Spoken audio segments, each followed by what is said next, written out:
जय हिंद। दादा भाई नौरोजी से संबंधित एक क्वेश्चन है कि दादा भाई नौरोजी द्वारा प्रतिपादित अफवाह सिद्धांत ड्रेन थ्योरी की सही परिभाषा नीचे के किस कथन में आती है। यानी कि दादा भाई नौरोजी ने जो ड्रेन ऑफ वेल्थ दिया था वह किस में परिलक्षित होता है। तो पहला ऑप्शन था कि देश के संसाधनों का उपयोग ब्रिटेन के हित में किया जा रहा था, एक ऑप्शन था।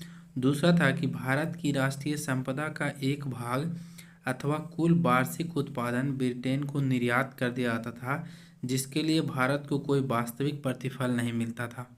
तो यही ऑप्शन हो आपका सही होगा। ड्रेन ऑफ वेल्थ में क्या था कि भारत से एक पूंजी का बहुत बड़ा हिस्सा ब्रिटेन को भेजा जाता था, जिसके मतलब जिसके एवज में भारत को किसी प्रकार का कोई भी लाभ नहीं मिलता था।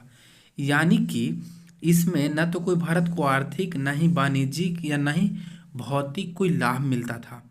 दादा भाई नौरोजी इसके खिलाफ बहुत मुखर होकर आवाज़ उठाए थे। हमने आपको पिछले वीडियो में बताया था कि कैसे ब्रिटिश ने गृह चार्जेज के नाम पर, होम चार्जेज के नाम पे बहुत सारा धन भारत से दूर ले गया।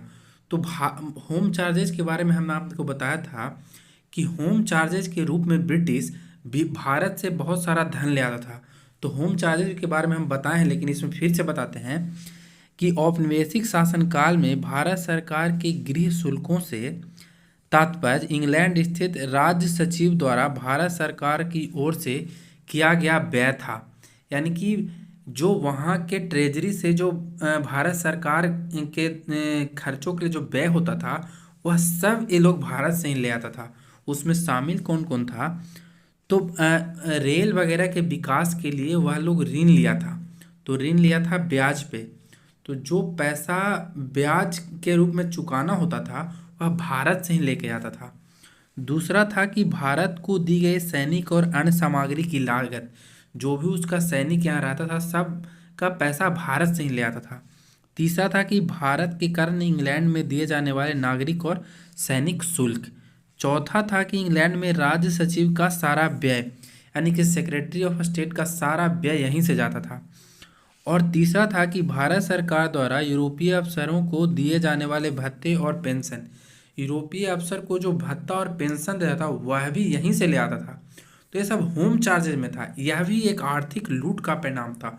इन्हीं सब को दादा भाई नौरोजी ने अपने ड्रेन ऑफ वेल्थ थ्योरी में बहुत ही विस्तार से बताया है, और अपनी किताब जो उनका था poverty and British rule in India में भी बताया है इसको। ठीक है, धन्यवाद।